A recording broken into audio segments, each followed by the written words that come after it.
Hey, everybody, and welcome to another conversation, this time with Emerson Souza.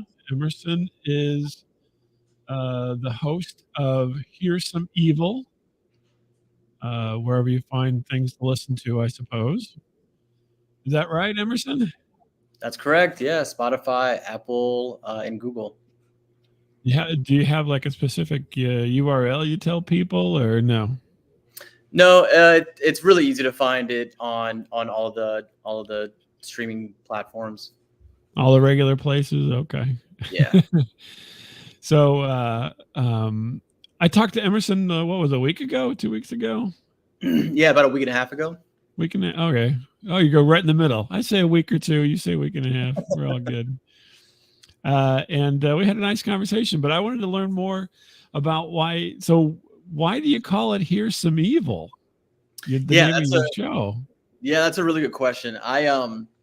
There's a massive misconception that it's about.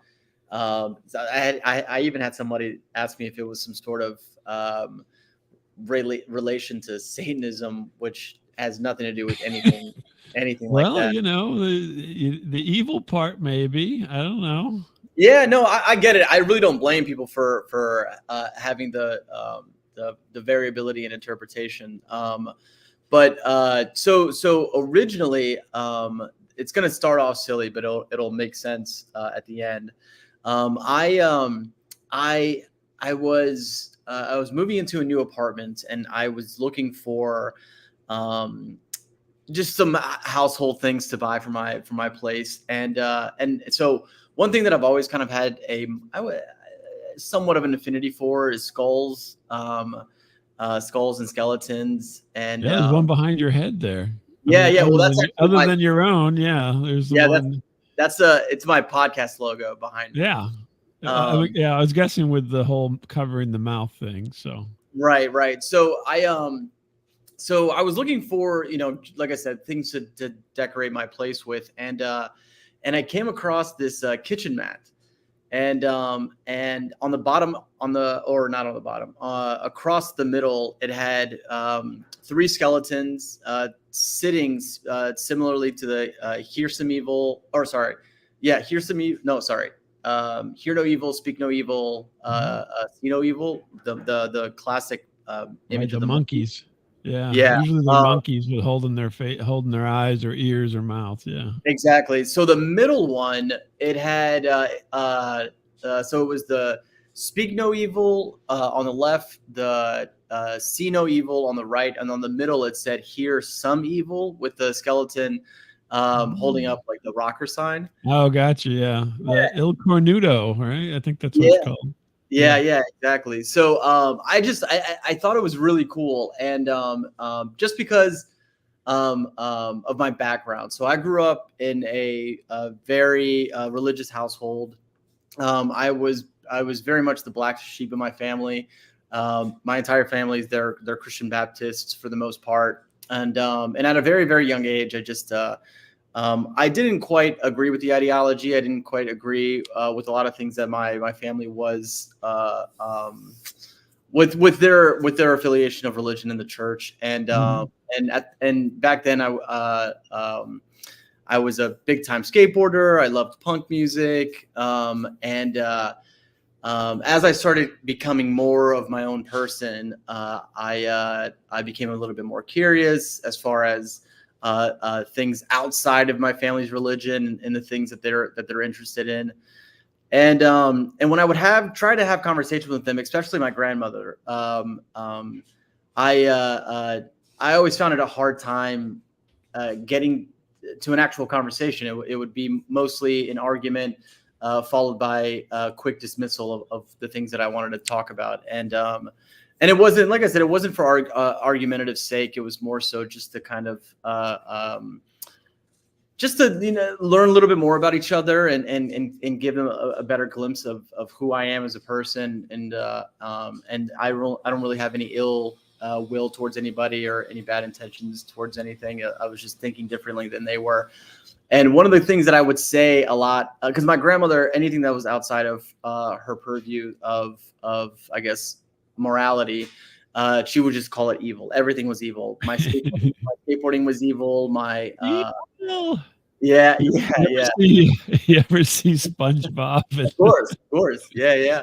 Mermaid Man and Barnacle Boy? Evil. Evil. No, I was Sorry. a big SpongeBob head.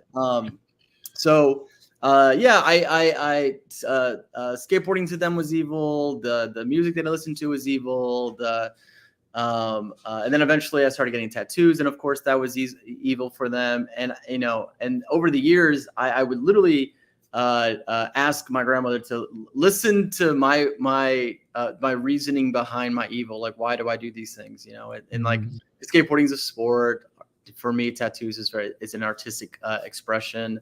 The Mhm. music I listen to, sure, you don't understand it, but I can maybe explain to you why I like it. And also same thing with like my views towards life, my views towards religion and other things like that. And so and politically as well. And but we would never get there. So I after years of saying this, like, listen to my evil thing, it never really got anywhere. And then when I saw the writing, here's some evil, uh, that was the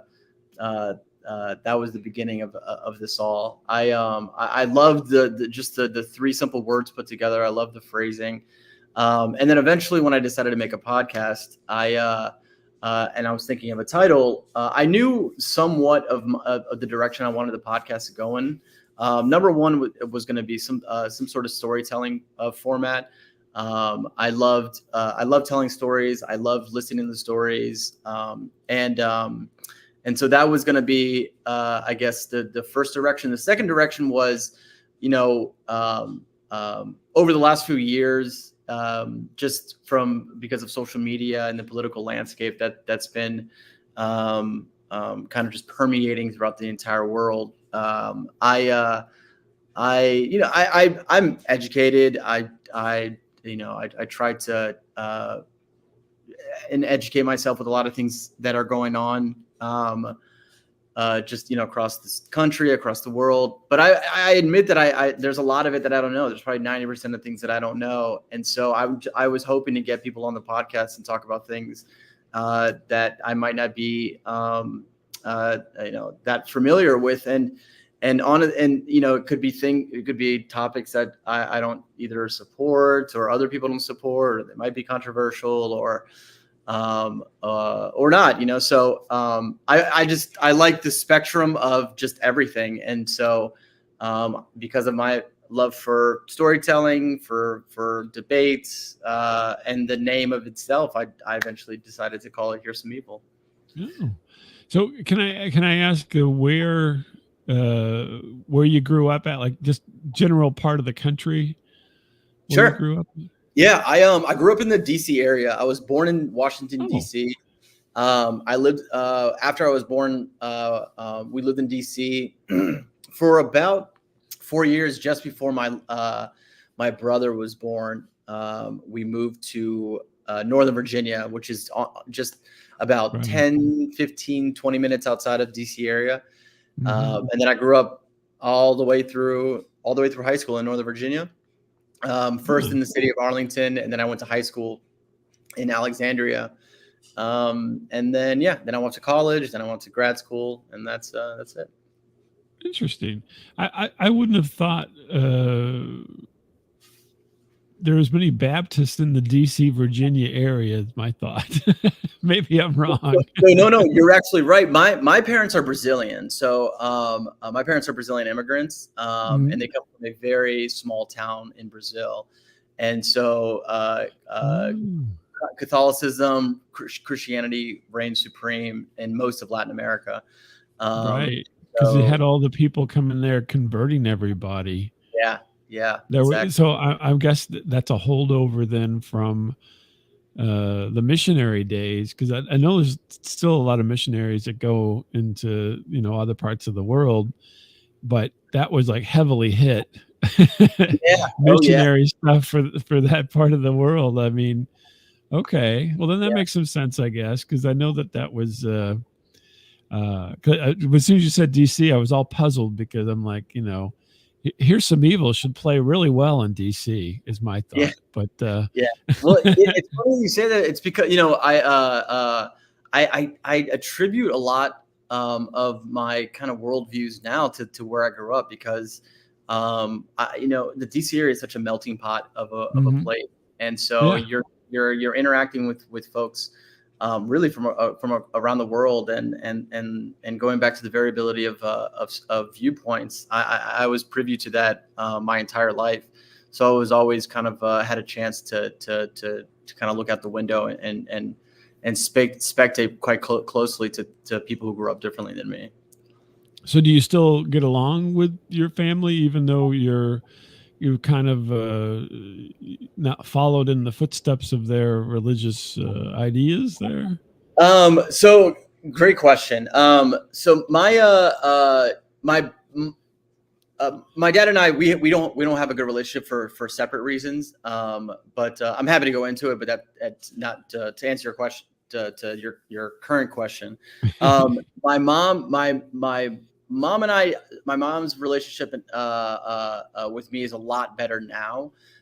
It took a lot of years of basically convincing my mom that I'm not, because I like these certain things, I'm not a gangbanger or anything like that. She Um, didn't believe you? She's yeah, like, "Oh, yeah, of yeah, course you have a tattoo, so therefore you're the bad element." yeah. I mean, honestly, there was for a long time. I kept getting tattoos. It's the thing that I'm truly passionate about. You can't see it now, but I've got a lot. And when my mom found out that I was getting it, it was a lot of years of um, the communication was not great for a long time. And then eventually, when it got out to my extended family, my mom is one of eight, and there's 22 grandchildren on my mom's Wow. side. Holy Yeah, and moly. so when it broke out to the family, things got a little bit worse, because when I say black sheep, I mean truly black sheep. I My You should entire say, family. "Mom, tattoos don't cost as much as children, just so you know." That is true. So for several years it wasn't so great, just because especially because I live in America and they all still live in Brazil, except, I mean, my parents are here, but the rest of my Mhm. family's still there.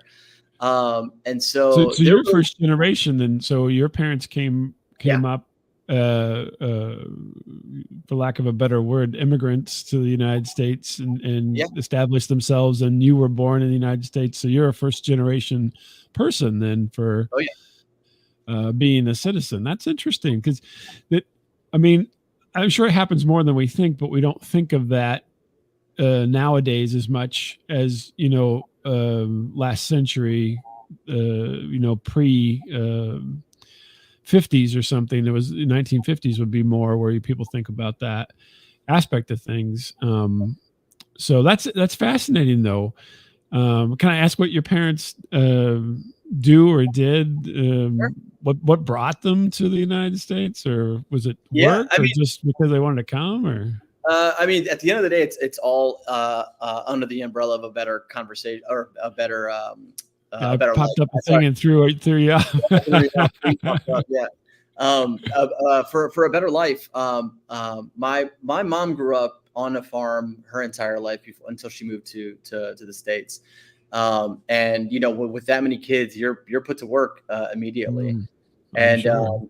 yeah, and so it wasn't until they moved out of the farm that they got a chance to, like, live in the city. And but they still, they got a chance to attend school, but they were working at the very young age. And my grandparents on my mom's side aren't were never wealthy. It was always, paycheck to paycheck, especially trying to feed eight different children.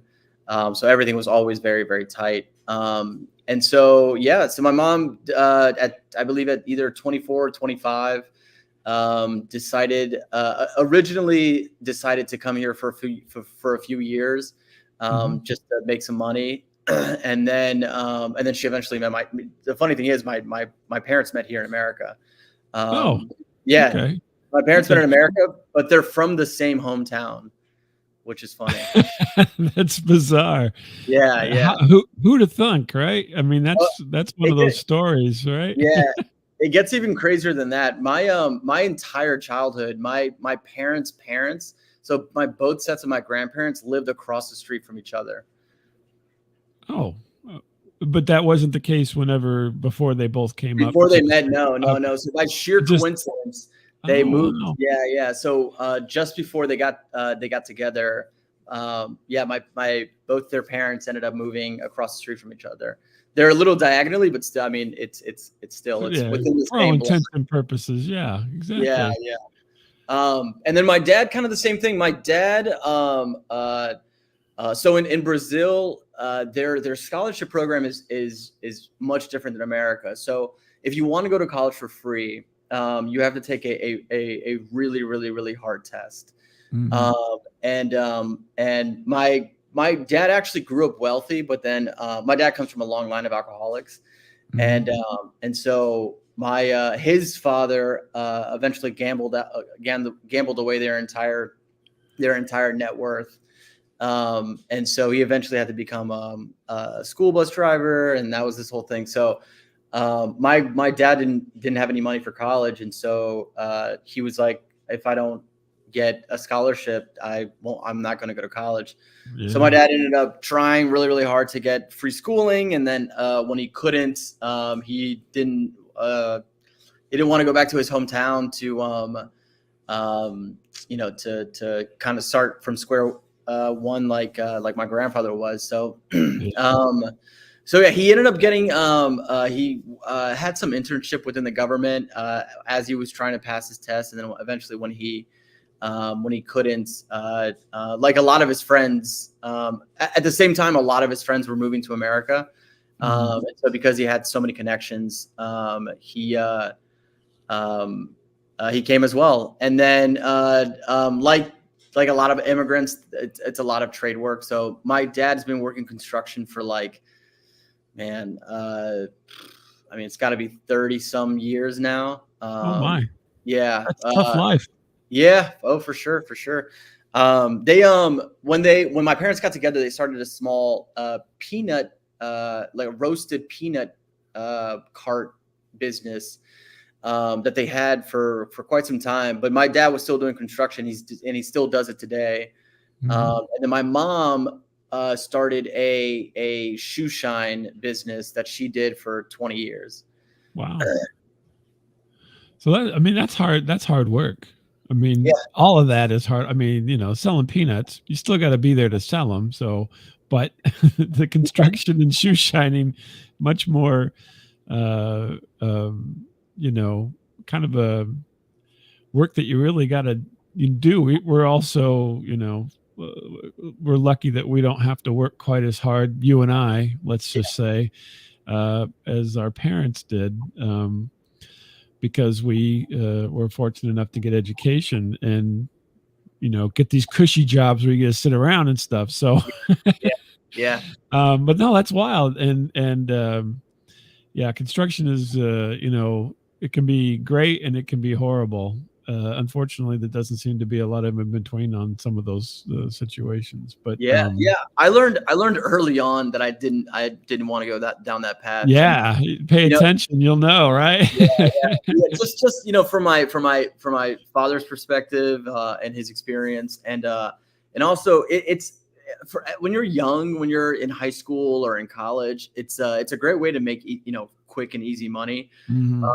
But some summer days were just so hot, and Hmm. when you're carrying a wheelbarrow around of bricks and cinder block and a bunch of other rubbish. And Well, just in the wear on your body, yeah, because you can't say, "Oh, my back hurts today. I don't think I'm going to be doing that." yeah, Unfortunately, people don't go for that too much right, in the trade. yeah, They're like, "What? Then you're fired." yeah, Um, yeah. but no, that's pretty wild. So I mean, it's interesting. So then but you grew up here, and then so you kind of diverged a little bit from the your parents' upbringing, with the religion being kind of more of a center point. Mhm. But do you have any kind of religious, uh, you know, thoughts, or I mean, do you identify in any way religiously yourself, or is it, where are you at on that? Yeah, I mean, my best description is that I'm agnostic. I would never ever call myself an atheist just because I'm completely unsure. Hmm. I in a weird way, I do believe in some sort of higher power. I have a hard time calling it a god. I Hmm. mean, I think if there's a god, I would say, I mean, my thoughts are it's the universe itself, as the creator of life. I don't know. I don't. That's the extent of my belief. I'm not very You spiritual. don't subscribe to the panspermia thought, where we were seated by something or someone or something. No, I'm yeah, just asking. yeah, I'm not pushing that agenda. Just asking. yeah. No. Please ask. Honestly, I'm quite an open book, so you feel free to ask anything. Yeah, um, I don't know. I always my belief for a long time has I've always called Earth and the universe and everything that surrounds it, and everything in between, as a beautiful coincidence. Mhm. So that's always been my viewpoint. Regardless of the tiny bit of physics that it takes for things to work out, right? That has some people that are more on the spiritual side believe that this is just a happy accident. I fall under the vein that it's this wonderful coincidence, the fact that the Earth has to be a certain distance from the sun and Mhm. other planets and all these other things, and I have a hard time believing that there was anything else to really That manipulate or. helped along. Yeah, I yeah, think yeah, the interesting thing for me is to know that it used to be they'd say, uh, and when I say they, I mean the literature and so forth. mhm, Um, so would say, yeah, certain distance, so forth, and they're like, so it's unlikely that life is present elsewhere. And then now they're like, well, there is all these M class, which would be like us, planets out in the world that we found a bunch of M class planets. So life is not quite as quite as unique as we thought it was, 30 years ago. yeah, And these conditions happen again and again, as we've been observing the universe. And so then now, that really shifts the thought process from unlikelihood to more likelihood. And so mhm, then we're not so special, which is interesting because I mean that's really only been over the, like I said, I think the last 30 or 40 years. When uh, Clinton was president and they announced that they found something on Mars, that was microscopic life. um, that was like, oh my gosh. And then now I think we're gotten to the point where they're like, yeah, there's lots of places out there that could be full of life. We're not close enough to see it, right, but it could happen. And so that's a pretty big shift over the last few decades. yeah, oh But yeah, sorry to get off on that tangent, but no, back please, to Michael. So you don't identify as a Baptist basically today no, or no, anything? yeah, Yeah. So you just, I'm my own person and I have my own thoughts, yeah, yeah, kind of a situation. I just was curious because, that is and I'm guessing you said you had a brother at least, that your siblings still identify, or are they more like you no, no, yourself? my brother is even further away from Oh, spirituality and religion than I am. Yeah. oh wait, Um, he's do some evil. I should have looked up his show. Forgot. yeah, yeah, yeah, if anything, like, he's kind of like a self-proclaimed full-blown atheist, doesn't believe in, there for Wow, him. that's Yeah. wild. So, So, yeah. why do you think? So, do you think that? And I'm sorry to harp on this because No, I don't please. have any preconceived notion when we come to talk. That's the whole idea for me, is just to see where it takes us. And if you don't want to go Sure. down a road, you just No, certainly no, just tell no, me please. no. But do you think that there's the reason behind that was that were your parents overbearing with the religious aspect of things? Did they force you into doing things in the name of the religion? Yeah. Yeah. So we were, I mean, for a lack of a better word, force is honestly kind of the best way to describe it, because it was church every single Sunday. And then eventually for a short period, it was twice a week. And then when I got into around middle school, when I kind of started noticing that I was having different viewpoints, or at least I was being curious about certain things. I was always a very inquisitive kid. I was one of those stereotypical kids that would annoyingly ask why a million times at 2 years old. Yeah. Why? Why? Exactly. Everything for me was why. And Why did Abraham kill his son? and then well, honestly, so when I got to middle school, I remember I was in Sunday school. I was in sixth grade, and I don't remember the full contents of the reading that they were saying, but I do remember them talking about how the Earth is 6,000 years old and these things like that. And I was a relatively studious kid, and I was studying science, and then I was reading a ton of books, and so here I am. So I raised my hand, and I'm just like, well, from the things that I've read, and I'm not even. So this wasn't even for me to provoke anything. I was just like, hey, so this is their explanation in school. This is your explanation in school. Just give me a reason why you think differently than them. And I was reprimanded immediately, and then by the time I got home, I was reprimanded even more, and I never understood it was why I was being reprimanded for asking questions that didn't seem that bad.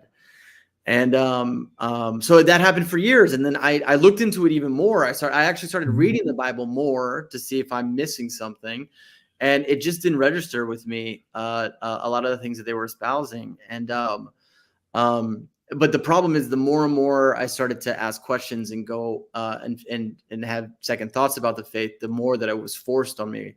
And yeah, so I mean, it got to a point where I'm in high school, and it's like freshman, sophomore year. I think like most kids, but I just became very, very rebellious, and I was getting in a lot of trouble because I just wasn't getting along with my parents. And then yeah, so I basically moved away from it from an early age, but I was still, so I felt like I didn't believe any of it by the time I was 15, and then there was 2 more years of me being forced to go to church, and so by the time I was 18, it was like, I couldn't wait to turn 18 just so I didn't have to go to church anymore. Right. Yeah. So then you're like, hey, no, I've had enough of this. Yeah. The interesting thing though is you mentioned earlier, like stories, and not that I'm a theologian or anything, but that's what the Bible is, right? It's stories, story Right. upon story upon story. And the funny thing is, some of those are contradictive, Right. stories. And so and I suppose the interesting thing to me is that some religions take them as gospel, as they say. Sure. And some of them take them as allegories or stories to kind of guide you and direct you in ways that are better overall for you as a person. But they know that they're not they're not necessarily word for word true. Where do you fall? I mean, so you've had experience where you've been close to it and far away from it in a way. Where do you fall in that category? Where would you say, from what you've experienced and so forth? Where's your mind on that subject? You mean like in terms of the things that are written in the Bible? Yeah, like you think they're 100% hard facts, or do you think they're crafted items to guide you in certain directions? I think it's all of the above, honestly. So I think there is a lot of good in religion. I think there's a lot of things that are good that came out of religion, especially thousands and thousands of years ago. Establishing some sort of doctrine to basically just get people on the right path, I think, is a fantastic idea, right? A discussion of morality, what's right and wrong, right? As you're trying to democratize civilization, as you're trying to make sure that things aren't just chaos on a constant basis. I honestly, in that regard, I think it's good, right? Talking about the 10 commandments, thou shalt not this and thou shalt not that. I think those are good things, right? Making sure that there's repercussions for murder and theft and adultery and blah, blah, blah. Right. So, I think all of those, I'd support that in that regard. And I think that, there's part of the Bible that makes sure that people are on the right track for those certain things. Right. So, so as far as, not necessarily fact, but as far as, the certain parts of the Bible, being a reflection of morality, albeit subjective, but I think there's certain things that we can consider as somewhat objectively, immoral, right? Like murder and whatnot. But I guess even in some societies that might not even be the case. But anyway, so I think that there's things like that. It makes sense to me as to its existence. But on the contrary, somebody mentioned this to me years and years ago, and I thought it was such an interesting concept where to expand on the idea of like morality, right? So of course they didn't just talk about murder, right? They talked about the clothing that you wear, and certain, if you wear two separate pieces of clothing, that's considered wrong in the Bible, and so it has to be one single cloth or something like that, right? So there's actually a great book that talks. Have you ever heard or read The Year of Living Biblically? No, I've never come across it. Yeah, so it's by an author named, his name's A.J. Jacobs, and I would probably not do very well myself living biblically.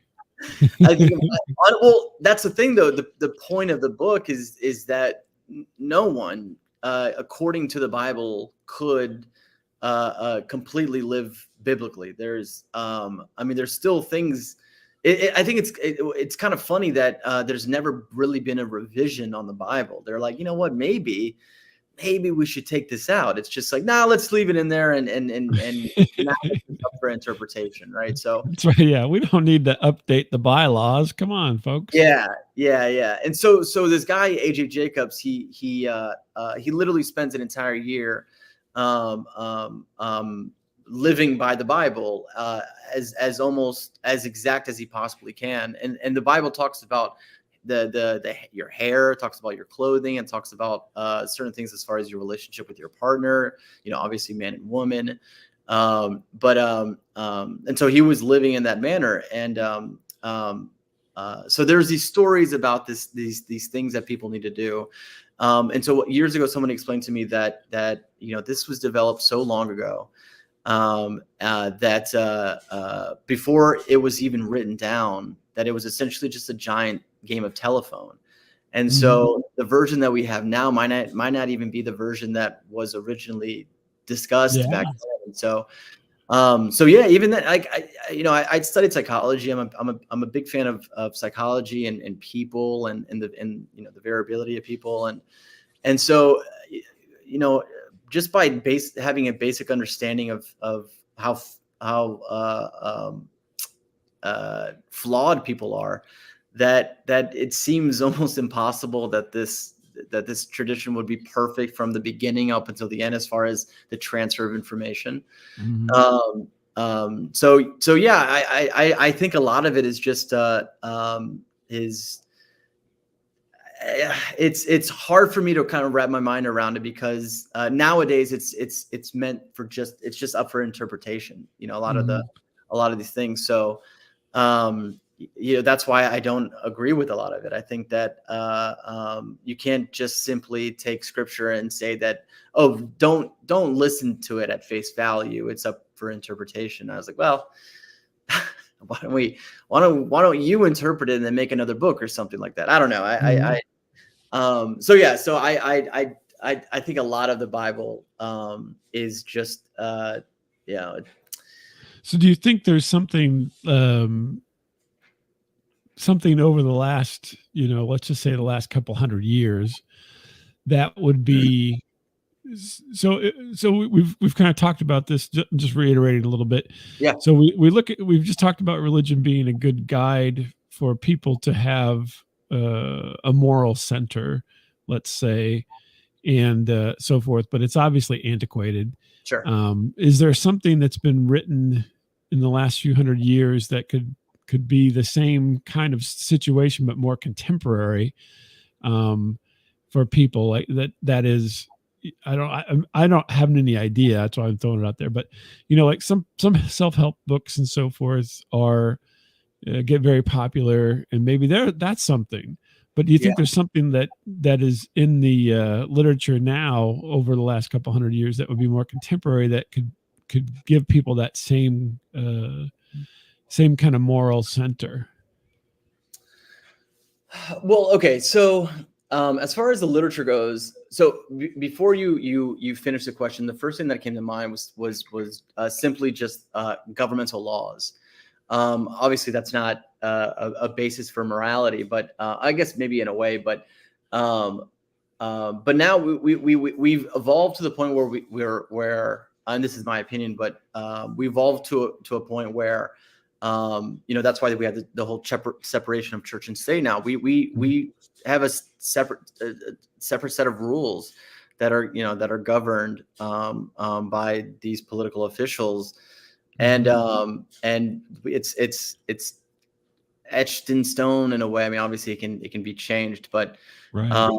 I yeah, I just feel like because we have laws, I mean, laws will also change over time, but we have set laws now that we abide by, and so we know that if you were to murder somebody, right? Mhm. We know the consequences based on our judicial system. Mhm. um and but as far as like a guidance for morality, I don't know. I think um uh there there's no one specific thing that I think about. I think that really anything related to either psychology or sociology or social psychology is a really great just look into people. Mhm. Um, I uh, I wish that more people, especially, like, I think I kind of alluded to this earlier, but with the and I've used probably variability of the sixth or seventh time now, but with the variability of people, people forget that not everybody is the same in their city or country or across the world, and I feel like we tend to forget that, and so Oh, by it's, yeah, easy to forget yeah, it's that. really easy to forget. I've done a little bit of traveling. I In the last 2 years, I've lived in 9 cities, and I really got a chance to meet different cities across the United States, and Can and you I've name them off? Can you tell us which one, yeah, or you don't want to tell us which one? no, Okay. no, I'd love to. I was in Memphis, Tennessee, Savannah, Georgia, New Orleans, New York, Boca Raton, Florida, Virginia Beach, Virginia, Bend, Oregon, Los Angeles, and San Francisco. Is that Oh, 9? wow, that's a good list. I mean, it seems very coastal. Yeah, yeah, yeah, yeah. Other than Memphis, I needed some Yeah, oceans. yeah, well, there's a river down there. That's true. Yeah, that is true. Yeah, Memphis and Bend, Oregon were the only places that didn't have Ocean um, access. yeah, ocean access. But so in Memphis, I was there visiting. Well, most cities I was visiting friends, but at least Memphis had one of my best friends, and I love just kind of like the history and culture behind Memphis, and also I was snowboarding a ton when I was in Oregon. So Yeah. yeah. Oh, wow. So did you find, so were you was it job related? Was it just, I want to move to these places, or just like, hey, I'm coming out for about 2 months, I'm staying with you. Is that all right?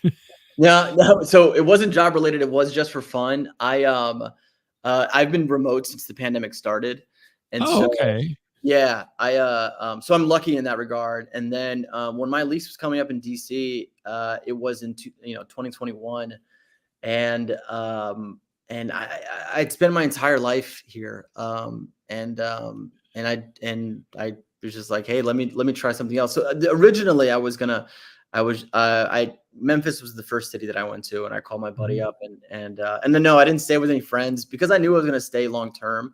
So mhm. all these different cities, everywhere but LA. Well, no, I guess in LA I stayed in Airbnb too. So all the other cities except LA and San Francisco, I stayed in Airbnbs. Oh, Um, really? So yeah, you basically use them as, like, rent in a yeah, way? yeah, Oh, yeah, like a long-term situation. yeah. During the pandemic, Airbnb knocked off 30% off of any stay longer than a month, longer than 30 days. Really? Oh, Yeah, how interesting. yeah, yeah. So they That's really support fascinating. the digital nomad. Yeah. Oh, wow. So, w are you renting right are you doing the Airbnb right now? No, Or no, no. So my last city, I actually just moved back home. I just moved back from San Francisco. I was in San Francisco for a year, and I had an apartment there. Um, Mhm. so so yeah, so LA, I stayed at a friend's house who wasn't at the house, so I stayed at his place for 5 months while he was gone, and because he was actually doing the same thing. So he was in a different city, and then I went to his place, and Oh, okay. uh, Wild. and That's so fascinating. yeah, yeah. So it was really cool. So in LA, I stayed at his place, but then when he got back, I got an Airbnb in Venice, and Mhm. then in San Francisco, I got an apartment with a lease, and I stayed there for a year. Oh, okay. And then I just moved back home to Northern Virginia, and I have an apartment here in Alexandria. Yeah. Oh, okay. Mhm. That's why that is I'm not, that sounds fun to do. Uh, I'm not in a position to do that myself, but it sounds like it would be really fun, um, to do that. And I mean, you say it, and it in my head it just snapped. It's like, of course, why Yeah. not? Yeah. But whenever you before you said it, I'm like, where's this going? And but no, after you said that, I'm like, of course, why wouldn't you? Why wouldn't you? Couldn't you do that Yeah. at this point? And now into the future, why couldn't you do that? Why wouldn't more people do that? I've thought about that, kind of, dreaming kind of a situation, but actually you've made it much more solid in my mind now. So hey, you know, I'm assuming you're not married or have children or anything, right? No, yeah. Yeah, So it makes it a makes little it a bit little easier. tougher on the, when I got my 8 kids here, Emerson. No, I'm joking, but I was just saying, I was call back to your parents having, but yeah, no, that's fascinating. So you would go and live in. So which one of those places would you say was your? If you had to rank them, it doesn't matter what the criteria would be. Whatever criteria you want to say, what's your favorite one and why? yeah. Um, New Orleans was my favorite. I, uh, so being from the DC area, I've always loved being around different people. Mhm. I love learning about where people come from. I love learning about the foods that they eat. I love learning about the things that they talk about or the music that they listen to. I've always had just this profound interest in really anybody that's different than me. Mhm. And so New Orleans had the most culture out of any other city that I've ever been to. Um, and because even though DC is a melting pot, it's a mixture of culture, right? So Mhm. you're only getting a certain percentages of culture. You're not getting full blown culture like New Orleans is, where it's I mean it permeates the entire city. This beautiful, uh, uh, uh, that the Cajun culture is it's unbelievable, and it's not a small pocket of the city. It's the entire Right. city. Everybody up there is obsessed with the music. Everybody there is obsessed with their food. Everybody knows how to cook the food. and they know all the best jazz clubs and the best places to hear music. And it's the most lively city it's the liveliest city that I've ever been in. Wow. And the people there are incredibly friendly. They're incredibly affable. I've been to other cities before where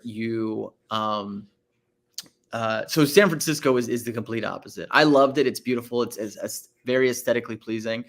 But people from San Francisco might not take too kindly to this, but it wasn't as friendly as I was hoping it to be. And I don't mean that Yeah. people were rude. I don't mean that people were being territorial. But I'm a very, I want to make friends with everybody, because I work remote. I in all these different cities that I went to, I would go to different coffee shops and I would introduce myself to people and just to make friends or just to make a friend for a day, even if we never talk again. I truly love doing that. And when I was in New Orleans, I mean, it was really, if I didn't already have plans and booked an Airbnb to the next city and flights and I would have stayed in New Orleans much longer, because by the time I left, the amount of people that I met, the amount of friends that I accumulated was profound. Wild. So That's yeah, interesting. That's such a great you paint such a good picture of that kind of lifestyle, because I think sometimes if you say that, people would think, well, weren't you lonely because you didn't know anybody, or what happens if would you have any support system?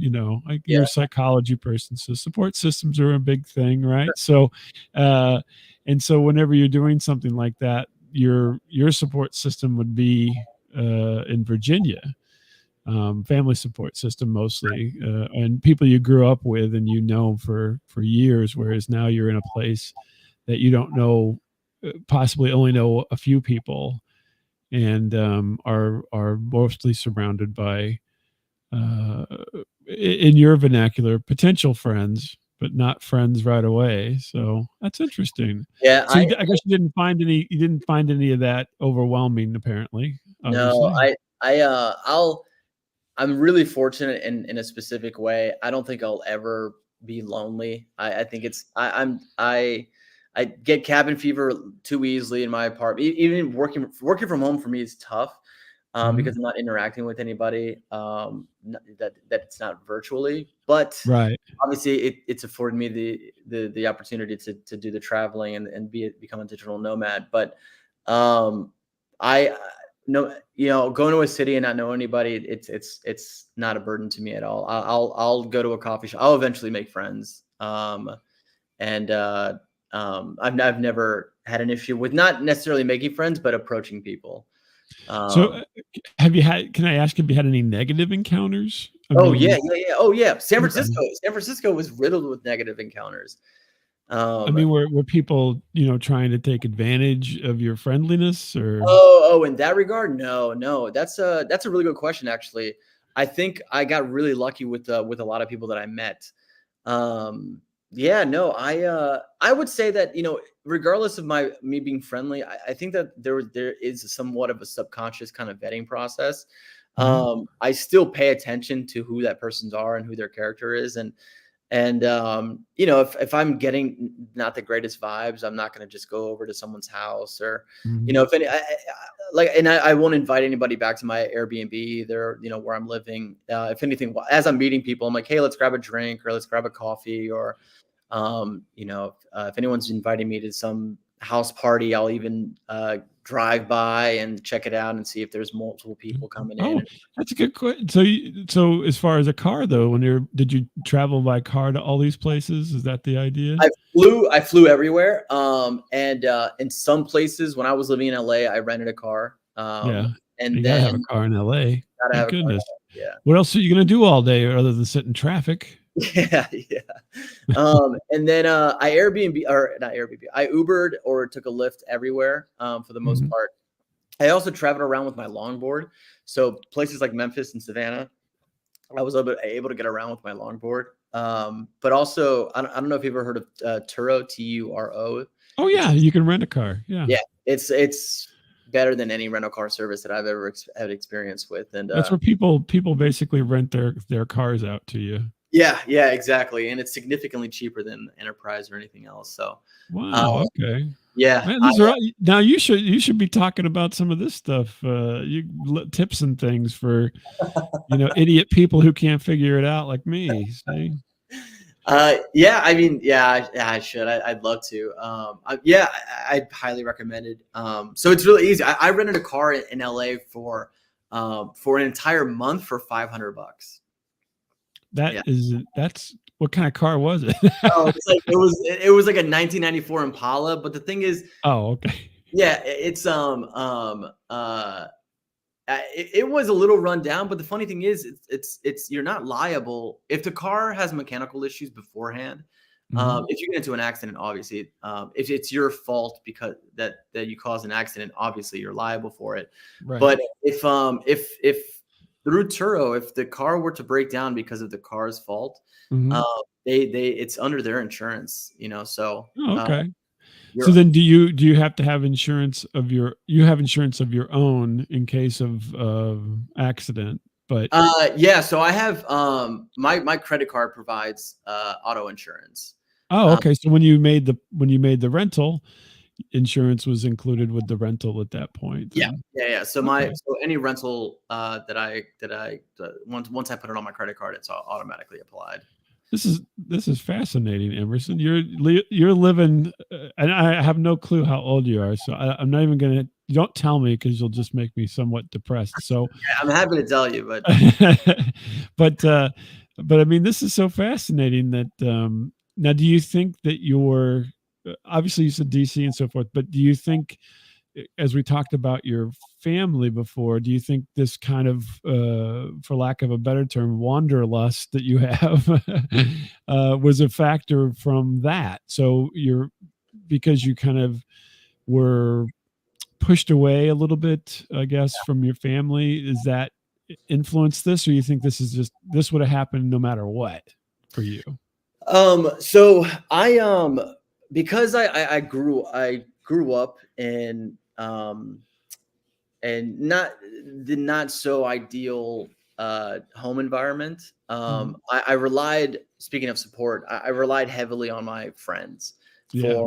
for just any type of companionship, for emotional support, for friendship, and a lot of the friends that I had in middle school and high school, a lot of us grew up actually relatively the same. I think it's one of the reasons that we connected, especially a lot of my friends like in the skate community, in the skateboard community.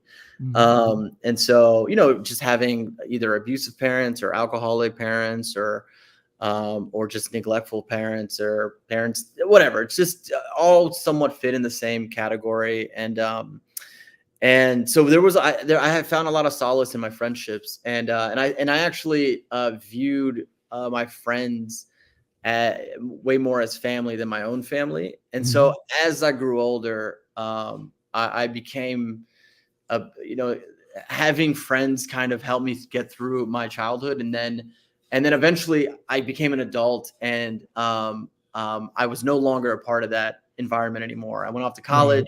I had an amazing time in college, and then I went to grad school, and then so my after that was everything was incredible, and then I guess I maintained that obsession with making friends, and it just kind of extrapolated over the years. And so yeah, I think that's and to credit my parents a little bit, my with their courage to uproot their entire lives Yeah. and move to a different country without really any basis or Right. No safety net or anything, right? no safety net, no knowledge of the English language, no nothing at all. I mean, with just a few bucks in their pockets, and then kind of hope for the best kind of thing. So Uh, do you speak Brazil? Is it Portuguese? yeah, I speak fluently. Oh yeah, cool. Yeah. Do you use that in your work at all? No, no, no. Oh, okay. I Just don't wondering. now, but I have before. I worked for briefly worked for a Brazilian company. Oh, okay. I just because usually bilingual people um, tend to kind of gravitate toward Sure. bilingual jobs because you have a inherent skill that other people don't have. Right. And it's, you didn't have to go get it. You know what I mean? It happened Yeah. Yeah. for you. That's fascinating. So then, um, you talked about your friends of support. So I wanted to ask you a question about, so you said alcoholism, right? So Mhm. you, and also you have a psychology background. So you know that there is genetics Mhm. in alcoholism. So how do you personally feel about that? And how do you deal with it yourself? Because, you know, um, you could be affected. Yeah. So this is something that I've thought about. I mean, probably for 20 years, the last 20 years of my life. I started drinking at a very very young age, and not and part of it wasn't even being totally rebellious. I would just my dad would just take, like, a lot of his friends would just take their kids out with them, and Mm-hmm. and then everybody would just be drinking, and so my friends and I were just kind of like, hey, look, why not try it? Like they're trying it, Right. kind of thing. It wasn't until I was 15 where I realized the severity of my So let me just yeah. jump. So your drinking with your parents was not a cultural drinking. It was an excess drinking, even at that point. Is what you're saying? Yeah, yeah, So, yeah. like for instance, in different cultures, drinking for children is fine, but it's not. It's a cultural thing, right? So you would have wine with dinner or something like that, as opposed to something where you're drinking beyond what we would call I would call culturally at this point. But and so they're drinking into excess while you're there as well, and you guys are kind of just joining in. Yeah, yeah, yeah, yeah, exactly. Um, so like I said, so when I was 15, that's kind of the first time um, I guess, just outwardly said it, or I guess had an inner monologue about it. But so I was always very very aware of it, and I'll admit that despite being aware of it at a young age, because of kind of my friendliness with people, I do love to go out. I do love to have a drink with my friends, and college at some points was to excess, and then a few other times in my mid 20s, but because I always, in the back of my mind, always had this looming fear that I would eventually either become my father or his father. I would try to check myself as much as I could. If I had too many drinks one weekend, I would spend several weekends after that not having any drinks. Because I understand, like you talked about, the genetic predisposition. There's also a Mhm. psychological basis of it. There's a physiological basis for it, and I tried to make sure that um, there wasn't a dependency on all fronts. Right, there's Mhm. no physical dependency. There's no psychological dependency. And there was a small checklist that I always had. If I ever came home and from work, and I needed to have a drink immediately, or I needed to get drunk immediately, then I knew that was the start of a problem. Yeah. And if I so I've always avoided drinking during the week for the most part. That's always been a big one too. If I start drinking every day of the week, I think that's a bit of a red flag. And obviously, I'm not saying it for everybody. I'm just kind of speaking anecdotally here. Yeah, Um, no. I mean, what I have alcoholism in my family as well, but I've always been aware of it, I guess. And the reason I was just trying to kind of feel out what your thoughts were, but and knowing that there's this connection, and it's you're always feeling like it's almost like you're predisposed. If you were predisposed to some kind of disease, right, yeah, you would be like, well, I got to watch out because I don't want to get that disease. And right. alcoholism, in they call it a disease. I mean, it's not the same way as as other things are, you know what I mean? But you can. I mean, you're susceptible at that point. Or the thing is, you're potentially susceptible, right? You don't have the COVID test for alcoholism where you can spit on a thing and Yeah. and it says, "Hey, watch out! You're going to be an alcoholic if you don't test yourself." There's none of that yet, right? Right. And Right. but if you are exposed, you know, if you know at a young age that these things have happened in your family, then you have to be aware of that. And so you're right. You constantly got to check yourself, because that path, we'll get back to the here's some evil area. That path, you'll find that you're already down it before you even realize it happened. Right. Right. And then you got to work your way back, and it's a much harder road going back than it is going forward. And so anyway, that's why I was curious on Yeah. what your And, thoughts were on that. yeah. So And Bob, to add on to that, I'm actually aware of my relationship with addiction, because I think that part of I think where that predisposition creeps out, there are certain moments in my life that I feel like it has come out. So I started smoking cigarettes, and then I had to kick that. I smoked weed for a long period of time, and I had to basically tell myself to figure out a way to do it in moderation. And so there's moments in my life where I've been caught up in some sort of addictive behavior, and I know that it exists within me. mhm. But I think that one thing that I've learned, and going back to just my experiences with psychology, is that anybody with any type of addiction, it can be channeled in different ways. And Mhm. so I along with skateboarding, I played soccer my entire life. I played soccer in college. So I've always channeled my, I guess, addiction towards something. And so Mhm. I've always been, an avid reader. I started getting really into to comedy about a couple years ago, and started reading all these comedy books. And then I tried stand up, and that's the stand up ended up leading me, part of it leading me to the podcast, because I just fell in love with the comedic world. Um, but I so having that mindset where I'm like, okay, I know that I have this problem, but how can I benefit from the problem? And so channeling it Mhm. into a more positive addiction, rather than a negative one, has been super helpful too. I think there's a certain irony that it seems like uh, alcoholism and fanatic religious following seem to go hand in hand, oddly enough. Yeah, yeah, I I don't know, just processing some things that I'm like, well, isn't that kind of wild that you have both of those things kind of walking together a lot of times when you look at it a little closer.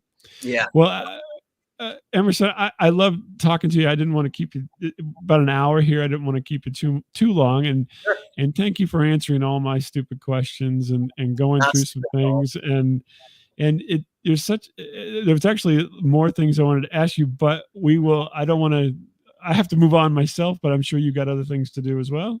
Sure. And but thank you for being here today, and thanks for sharing. And all the best for you. And if you're ever in St. Louis, you certainly send me a note. I'm not going to let you drive my car or sleep in my house, but I'll be happy to go take you to lunch. Yeah, sounds good, Bob. Thank you so much. I really do appreciate being on your show, and yeah, this is a really fun time. I have a really good. I really like talking to you. Good deal. All right. Till next time, folks. Bye, everyone.